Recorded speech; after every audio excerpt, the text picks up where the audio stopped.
where our Bugu Yaga slumps, blanketed in filthy rags. I guide Jazmyne right up to the snoring witch. His giant pink tongue unfurls and gives the side of her face a good lick. Chop! Abandoning all pretense of sleep, Anya scrubs a filthy sleeve across her cheek. When will you teach that beast some manners, man? Beneath her mucky camouflage, the toasted almond color of her skin is flushed with annoyance. It contrasts against wisps of straight silver hair peeking out from beneath her hood. And why are you so late? Wahan to you too. Whoever left the missive didn't wake me. Straightening, she swaps her disaffection for the better-fitting militance of her stealth métier. I'll have a word with whichever fool was assigned. Some of the newer recruits could do with having more respect for our discipline. And who better to teach them than her, the best magically trained shadow I know? Can you keep Jazmyne with you? I ask. She shakes her head. I'm on duty with the 1st Battalion tonight, not the Resistance. Of course, at nightfall, the magicless 2nd Battalion is replaced by those with magic. I'm undercover, obviously, but others in uniform are also making rounds. You'd better take your familiar inside before he licks the wrong face. I look at the building's entrance, and nerves twist in my belly. Away from the palace, I can no longer hide behind my mask of political envoy, a professional fence-sitter. In the meeting that waits inside, I'm part of a resistance working against the very structure I serve. And they have a question for me tonight.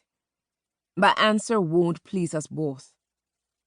You'll be fine as long as you remember to duck when the time calls for it, Anya says, knowing my expressions almost as well as she knows her own. We two are bottom and bench, but while she might not fear the aim of Lightgiver, the moniker bestowed to the grizzled resistance founder, my cheek smarts at the memory of the last time one of her slippers caught me in the face. Now go. I'll come find you later. Jazmyne takes the entrance sideways, climbing onto the wall with whatever adhesive his clawed feet provide. I leave him in an empty room just off the doorway with plenty of dead insects to devour before venturing on. The building is a trap of endless corridors dimly lit by the soft glow of overhead witchlight orbs. It isn't a safe house I've been in before, which isn't unusual. The resistance changes location often to avoid detection. They all have the same feel to them, though. Damp neglect undercut by a fetid heat. One that licks at my neck, my brow, and only encourages the creeping sense of unease working its way through my limbs. I am not a liar by nature, but tonight I must sell the sky to magi who know it's free. The resistance has tired of our leader, our doyen.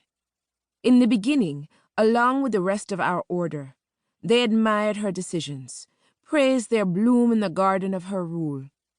But as time has passed, certain choices she's made have rankled, caused them to question how well they suit the spiritualism of our order. Enough that the resistance is prepared to prune the garden she's cultivated until it is barren, and she is no more. I need to persuade them that she can change, that such extreme action is unnecessary, even as they hone their tools and discuss attack.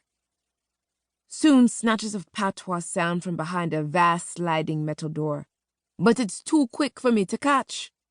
I linger long enough to straighten my shoulders and fix a look of cool professionalism to my face before drawing the handle back.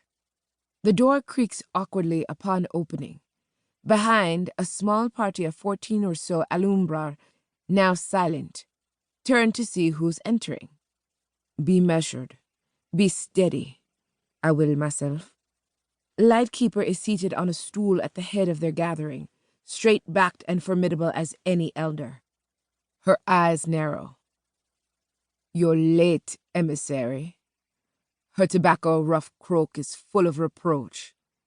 The missive was late, I correct, lowering my hood frees my silver afro of curls. Here it is a currency, a marker that I'm one of them.